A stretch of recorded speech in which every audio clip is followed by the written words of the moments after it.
This morning with the one, the only, Mr. Tim Goad.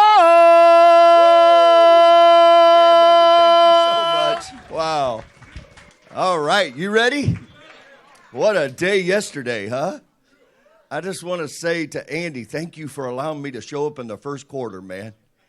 And then get to play on the second quarter and the third quarter. How many of you know the fourth quarter is going to be crazy? How many of you planning for a big fourth quarter, huh? Yeah, you better be. Look at your neighbor and say, I can't help it. I'm going to be bigger than you. I just want to let you know that. All right, I'm going to talk really fast this morning. Is that all right? A lot of notes. I think it's where we are right now, where we're headed.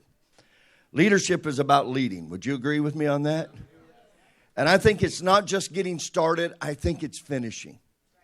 I'm so grateful that Andy and Jane are not only great starters, but I believe with all of my heart, they're incredible finishers. Leadership is about going someplace. It's about getting something done. It's about developing others. It's about making dreams come true. It's about setting a high example. It's about growing and stretching and challenging and inspiring. And by the way, I think a lot of times we think this for other people, but the truth of it is today, from where you sit right now, the opportunity that's in front of you is going to demand you and I to be a new us, a new me. You can't take yesterday's ideas and tomorrow's prosperity. So we've got to look at this. So I got to grow. I got to stretch. I got to rise to a new high. I've got to reach a potential in me that I've never had before. It's about setting vision and value and mission. It's about changing lives. It's about solving problems and raising leaders. It's about winning and serving and building. Can I get a witness in here, huh? Yeah, it's about connecting and coaching and relationships. It's about dealing with frustration and setbacks. Come on, I'm talking better than you're talking to me. I want to let you know that. It's telling others they can make it when you doubt yourself. It's telling others they can make it when you doubt yourself. Yeah, it's setting that example. So, not very long ago, I was on my way to church and I happened to have the news on. And if you were like me, I got riveted when I heard that Kobe Bryant, 41 years old, had died in a helicopter crash. And it shocked me even more later when I heard that his 14-year-old daughter was with him. It's interesting, and if you will allow me this morning to talk to you out of my heart, will you allow me to do that? Because in my life right now, I think we're in a phase in this room, and as I look around this room, I realize that so many of you are like me. We're talking about legacy. We're talking about finish line. And I just want to tell you, I believe with everything inside of me that the finish line for you and I will never be, because what we're going to do is hand the baton to the next generation. Are you with me? Some of you, your children are getting in that place right now. They're discovering and uncovering who they are, that they matter, that they can make a difference. I sat in the room yesterday and listened to Brian Adams talk, and while he was sitting there, Andy and Jane, it was so great to see your daughter and son sitting in front of me, and it touched my soul. I went, yeah, nothing better in life than doing life and building dreams with people you love. My dad used to tell me, son, what will it prosper you if you gain the whole world and lose everything that matters to you? So there's this little spot in the scriptures that talks about building a tower, and it's this metaphor of building a tower. And Jesus talks about this, and he talks about the fact that before you sit down and build this tower, you need to sit down and count the cost, because if you're going to build a tower, you've got to build the tower with the view in mind that I'm going to finish what I got started. Are you with me out there? Would you agree with me? The world is full of a lot of great starters. But finishing is the thing that matters, and we're going to finish, and we're going to cross that line in a big way. When you hear about Jesus in Scripture so much, do you know what you hear about? You hear about him being a carpenter, but in fact, the people that really understand the language knows that he was more of a mason and more of an architect. So when he starts talking about building this tower, he's very clear. I want you to build a tower. And if you're going to build a tower, you would first sit down and decide how much it would cost. You must see if you have enough money to finish the job. If you don't do that, you might begin the work, but you would not be able to finish. And if you could not finish, then all who would see would laugh at you and would say, that person began, but they were not able to finish. Wow. I never want my children to say my daddy couldn't finish. I'm going to be very transparent with you this morning. I had a great father. He was homeless and lived on the streets. While I was being raised by my daddy, I loved him so much, I admire him still to this day. But one of the things that bugged me about him was he would start things and he would not finish them. And I would step in and finish the vision that he had. I think in life, when you start building people, when you start working with people, you're going to start to see that so many people want to get started. But very few people want to do the work of building one stone at a time. You see, I find it interesting because I see people more compelled by the ideal of a certain kind of a life than the reality of that life. I see a lot of people that they think that their tower being built is fame or success or wealth or power or happiness. But in fact, we really got to decide deep in our soul in this room in the next 2 to 5 years, what do we want? What do you want? I know what you want has got you to here. Do you hear me? You're leading people right now that have certain wants, and what they wanted got them to here. I'm so grateful, Andy Albright, your ability to build relationships with a guy like Jim Henson is off the charts. And I told him sitting over there this morning, thank you for being so relentless at relationships. Thank you for that. Andy, thank you for being willing to decide what you want. It's not easy. It's not easy. Some of us are still trying to decide what we want. Here's what I know. You can come to this place. You can walk in this space. You can be a part of this culture. We can talk to you all day and all night. We can do everything we can to build the infrastructure and the community to help you succeed. But if you do not decide what you want, you will never have the life you want. You got to sit down and ask, what do I want? It blew me away as I started looking at Kobe's story, because Kobe's mentor and hero was Michael Jordan.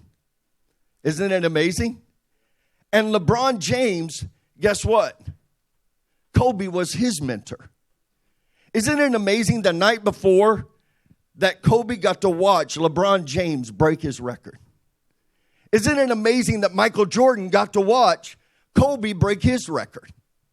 Which tells me something, ladies and gentlemen, that in life, whatever your success is, it was made for you to put the baton in somebody else's arms and say, now run and break the records and I'll help you do it. Oh, come on. This is better than we know, man. This is going to cause us to go to 1 billion and beyond. We got this, ladies and gentlemen. There are some things that are hard to do. This is not. This is not hard to do. Can I tell you, the most fascinating thing to me in life is obtaining something.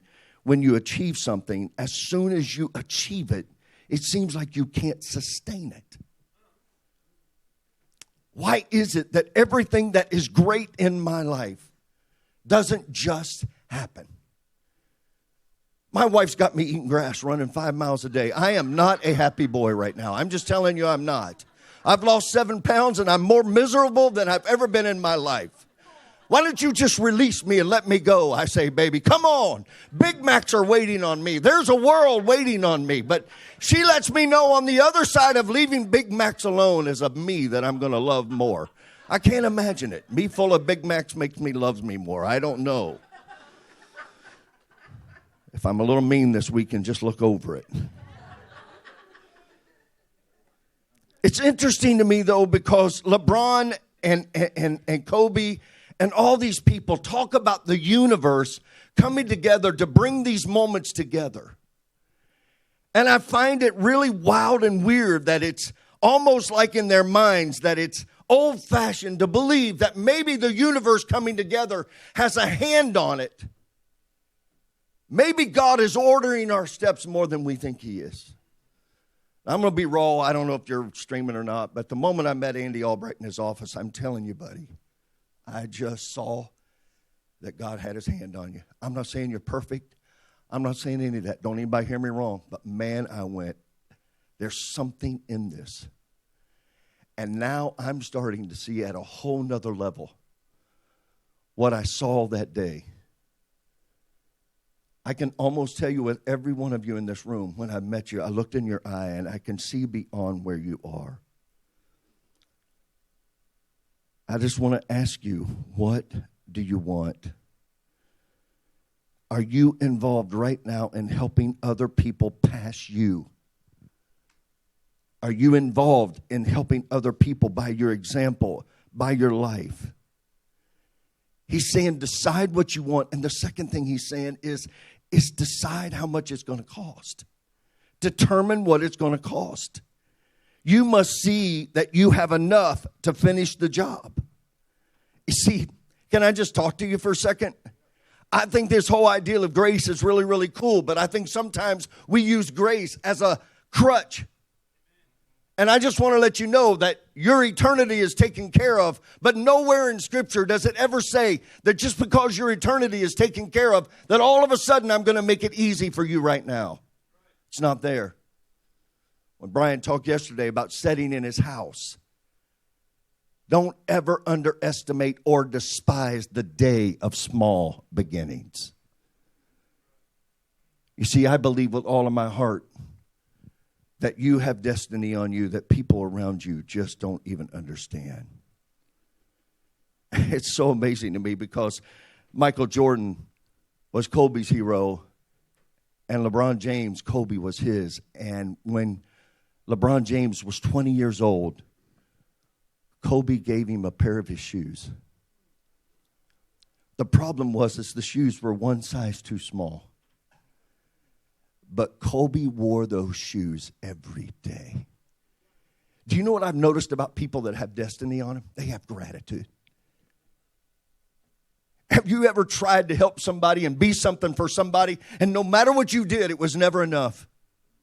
Man, LeBron goes, yeah, they're a size too small, but I get to run in these shoes. And I'm going to fill these shoes with the greatness. Do I have anybody in this room that would join me today and say, this moment in our lives, we're about to create greatness that other people can fill our shoes and want to run in my shoes. Don't ever hide out and let your purpose and potential die because somebody else is waiting for you to stand up and fight and be the person that you know in your soul you were created to be. See, there's this characteristic in Kobe Bryant after he got the shoes, his willingness to work harder than anyone else. I just got to tell you, maybe he was the most talented player. That's can be argued. But what we cannot argue about is Kobe Bryant's ability and willingness to work harder than anybody else in the room. See, you may convince yourself that your dreams and the reason for your life is being not all you want it to be is that you never lived out your calling. It's because you weren't talented enough or you weren't intelligent enough or you didn't have the right opportunity. The reason I love Andy Albright is he probably knows deep in his soul there are smarter, faster people, but he said nobody can outwork me. I'll outwork you. Work is not. It is not, I beg you, ladies, it's not punishment. It's a privilege that it's only given to a few. I will tell you that intelligence and talent and opportunity, please hear me right now, will never be the ceiling of your life. The ceiling of your life will be, can you decide what you want? And are you willing to pay the price? Will you determine the price it's going to cost? You see, I see a lot of people that just think that if I give my life to God and I pray, then magic's going to happen.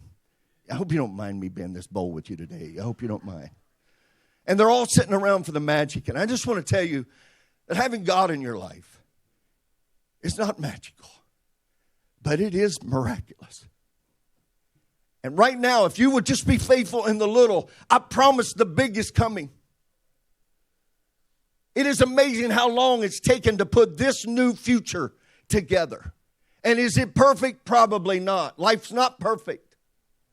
But man, we've got an opportunity to leave a mark. Here's what I can tell you.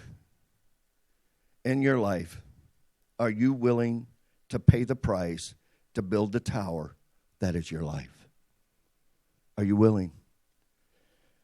Can I just be loving for a moment? The moment you start negotiating the price is the moment you fail. The moment you start saying, well, I'm not willing to do that, you fail. It's the seeds of failure. I just want you to know that so many people right now, they spend their future on the temporary pleasures of right now. There's some people that you're leading right now, they keep cashing in their future for their present pleasures. And the greatest enemy of happiness and joy is pleasure. It breaks my heart to watch it. Every time you and I choose to cash in a moment of temporary pleasure at the expense of your future, please hear me, you postured yourself to blame God for never coming through for you. And so many people are blaming God, and it wasn't God's fault. God was waiting for you and I to just say, I will go to work. You see, you can decide you want to be a heart surgeon, but you're still going to go to college. You can decide you want to be a great artist, but you're still going to go get art classes. I'm blown away. You know, our daughter, she'll be in here later today, and my son, but I've watched my daughter, man. She won Songwriter of the Year, and all these things opened up to her. She said no to more people than you could ever imagine, because this young girl knows what she wants, and she knows the price she's going to pay. She knows what she's not willing to pay. But it's so amazing to me because I've watched her as she's done everything to make herself better. I've watched her go get voice lessons. Carrie Job, when she was at this event, came up to her and said, honey, if you'll come over, I'm not allowed to help you, but I will help you win this. Isn't it amazing how God puts the right people at the right time in the right place to help you if it's something that you're supposed to do? I watched her get voice lessons while other people would come to her and say, well, I want to sing. And she'd go, well, I would just encourage you maybe to get some voice lessons. And they would all be offended. Can I tell you what I've noticed about greatness? Great people are not afraid to go get help. Great people seem to go get the information and the coaching that they so desperately need, while other people seem to be offended by it. One of the greatest lessons I ever learned in leadership about this was people here at the level of their self-esteem. One person you can say, hey, make this adjustment, and they say thank you. Another person gets angry. You see, he says here, if you don't finish it, they're going to laugh at you. Can I tell you in some sick way that really fires me up? See, I think you need some people in your life that are going, they're not going to do it. Not them. They don't have what it takes. I think you need a few people in your corner laughing, waiting for you to fall. I think this is extremely true when it comes to faith. People are just waiting for you to fall. And then they're going to laugh. But let me tell you, while they laugh publicly at you, when you get back up, they will privately admire you. Oh, come on. Some of you right now, you are on the edge of a new you and a new future. And I don't know about you, it motivates me to keep going forwards when people laugh at me. When people laugh at me. I don't know about you. There's something inside of me that I love to watch underdogs stand up. People that nobody ever believed in. See, here's what I know about you, and I just want you to hear me, okay? Right now, I know this. I know that most people do not know that you're unstoppable. I know that most people do not understand that you are willing to count the cost. And even though they laugh at you, instead of you getting discouraged and mad and sitting down, it causes you to stand up straighter. And so, no, watch this. Watch this. I don't know about you, but I'm ready to decide in my life what I want to live for. The person I want to become. I want this life. And I want to say this to you. I want to become the person that matches the life I say I want to live. Oh my gosh, that's deep. There's nothing worse than great teaching and bad example. There's nothing more confusing than a team and an environment or a family. I will tell you with tears streaming down my face, the hardest people on this planet to reach are pastors' children. Do you know why? They hear their daddies do this and they see him do this. I'm not bringing indictment on anybody. I'm just saying it slows down progress. This is a pretty simple deal. Andy's been screaming this for years and years and years.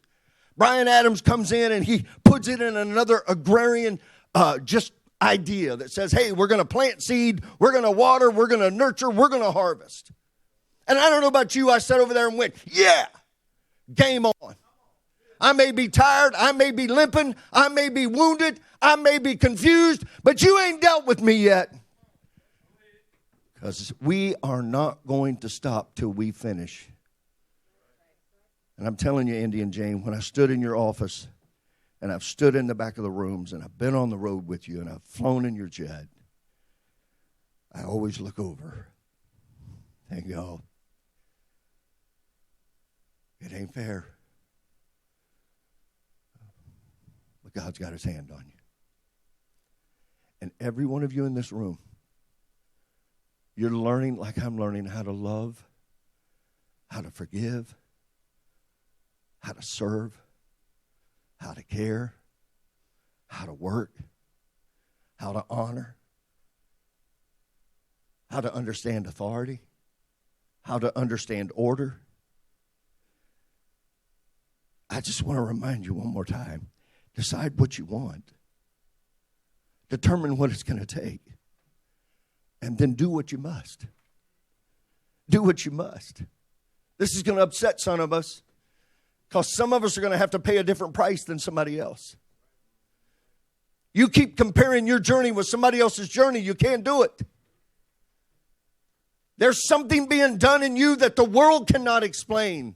I hope you heard me. And you don't understand. But if you will be faithful in the little. Can I tell you what just encourages me so much? Is that somehow God assumes that I would be able to finish. His assumption, Alex, is we're going to finish. And see, here's what I can tell you. None of us know how long we get to build the tower. I left yesterday afternoon and I went over and saw Lou's daddy. He's 85. I looked into the eyes of a man who told me a story. I prayed with him. But man, it challenged me because I went, oh God, we got just a moment to leave a legacy, to send a message. You see, we just don't know how long we get to build it.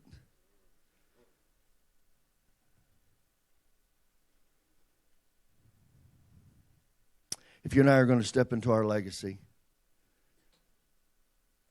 we've got to build a life that will outlive and outlast us.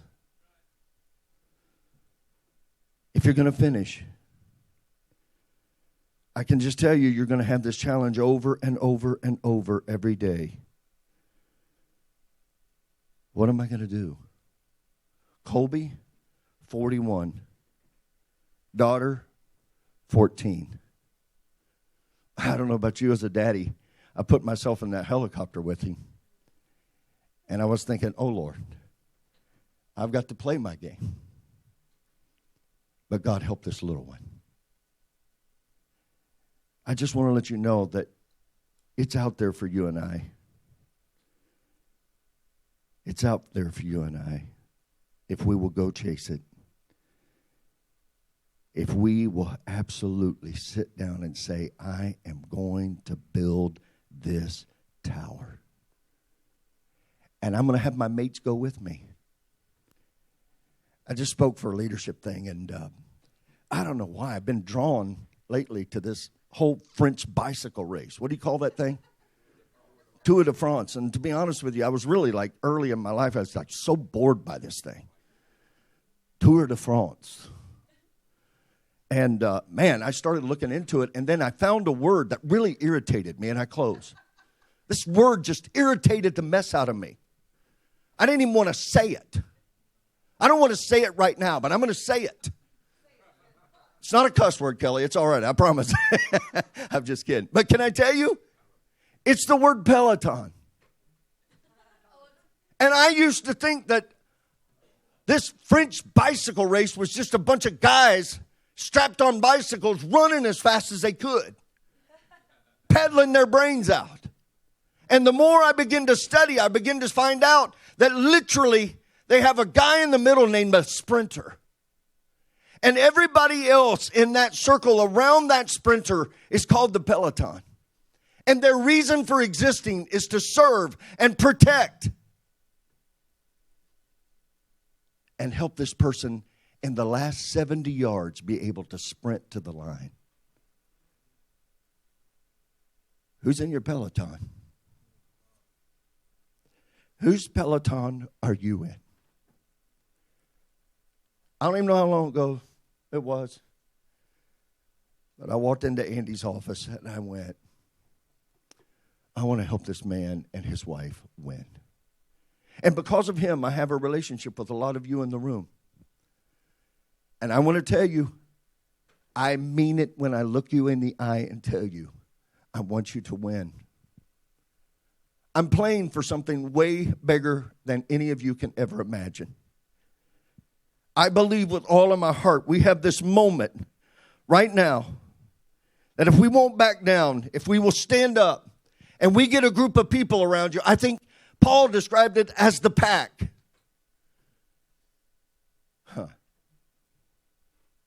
Isn't it amazing? Well, you and I have been working over the last few years. Andy's been working behind the scenes. Some of us are working in it.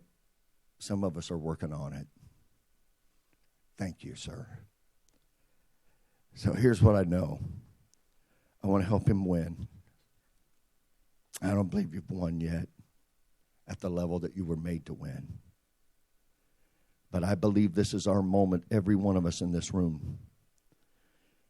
And I just want to ask you, why not choose today to live the life you were created to live? What do you want to become? Decide what you want. I cannot make you wish you would become. Andy cannot even create the kind of environment that would overwhelm your will to get you to the point where you would be forced to decide. But if you will decide what you want, I believe with all of my heart you're about to make a difference that the world so desperately needs. I'm proud of you. Andy and Jane, thank you for giving Gay, Blake, and Bree Ann